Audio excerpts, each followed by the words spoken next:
Machiavelli the Prince was released by Microprose and developed by Holistic Design. It is a re-release, a remaster of the 2 years old Merchant Prince game. The game kept most of the core's interest, but added a massive rework on the graphical engine, making it much more enjoyable experience compared to the original. The game offers a basic premises when booting it up. An uncle called Niccolo calls upon your help on his last bed to take over his struggling merchant enterprise in Venice. You are launched in the wild world with meager resources based on your initial game configuration and shown a very limited map of the actual world. An interesting feature we do get here that I've never really seen elsewhere is the undiscovered land is a mock-up map that becomes less and less accurate the further we move away, rather than a plain monotonous block of singular color. The main vessel of the game is of course all about trading. The system is simple as you buy resources at a port and sell at a higher price at another.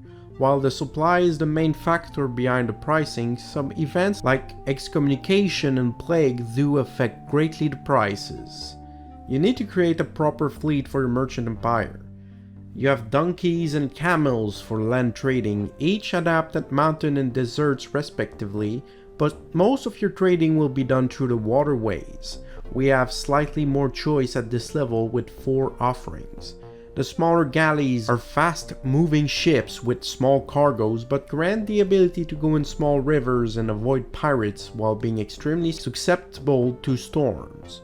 The larger frigates offer much more room to trade, but moves at a snail's pace and are unable to evade sea brigands. These units are the backbone of your economy, and most will be fully automated in trade routes, generating endless profits until shut down by random factor, only to be replaced by more units. You also have to build warehouses in different cities to either set overflowing items to be sold in later turns, or to purchase goods in advance for your fleets. With some luck on your side, you'll be able to generate healthy sums of money. Of course, just like in real life, cash is great, but offers limited influence. Spending this money back in Venice is where all the cool kids are born in the 14th century after all. And boy, to spend money, you will have an entire panel of choice. First, we have the Pope back in Rome that will open up cardinal positions which then can be acquired for straight gold. These cardinals pay back themselves with indigence, as well as voting power whenever the Pope is dead.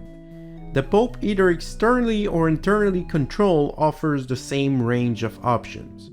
From opening new cardinal position giving a good amount of money back to the controller, to declaring a crusade offering a lot of troops to the controller, down to excommunicating cities to shoot up the prices, allowing you to make a huge stack of money by buying out an entire Christian city stock and selling it back the turn after. Even allowing you to multiply many times your profit by selling goods from faraway land to an excommunicated plague-ridden city. The Church of St. Mark is not the only cool spot in Venice though. You have the Senate too. Well, kind of, as there are only 10 senators in the city. Obviously, the main objective is to control the entire Senate, to become the elected Doge, and assume entire control of the city-state. But even a small control of the Senate offers great bonuses. Any family that controls one or more Senate have access to a special role granted by the Doge. The head of council is a critical position as it allows every turn to trial and attempt to execute the senator for corruption, which can clear off extremely loyal enemies. Another open position is the commander of the cities, whom are given fair budget and small force to defend the cities from invader. What am I kidding? Of course, the Venetian defense force should only and solely be used to open up enemy cities to trade and attack your Venetian foes trading in far-off shores. And the next position is the Admiral of Venice, which gives a defensive navy of similar but much less interesting value. Finally, if the Doge really hates you, he can name you the Great Constructor of Venice, granting you a small budget to build roads around the world. Of course, if you are intelligent and following the previous trends, this money should solely be used to your advantage. Being dodge yourself is cool, as you can give these positions to your enemy to stumble them in place, and you are always allowed to dictate the taxes and budgets. You also keep the ability to trial and execute any senator. Oh yeah, and I almost forgot. As the papal controller, you can actually call in a great crusade. While you might expect to get bonus against a foreign religion, you actually just get an assembled army at your command to invade anyone. Now we just need a quick fleet up to Constantinople for a quick loot. Sounds great in theory, but honestly it took me forever to understand the military side, just for a big letdown on a terrible combat interface.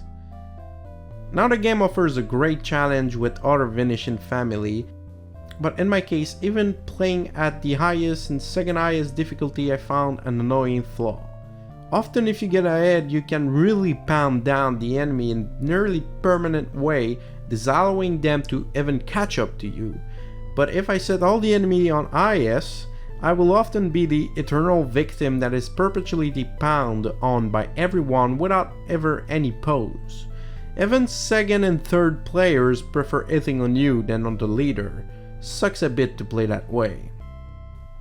The game offers basic SVGA graphics for the era that are still beautiful to look at even 20 odd years later, and not too stressing on the eye. The music is probably the least interesting part of the game. The main generic tune is repetitive and annoying, but the theme that plays whenever someone gets assassinated is the most obnoxious and creepy sound I can think of.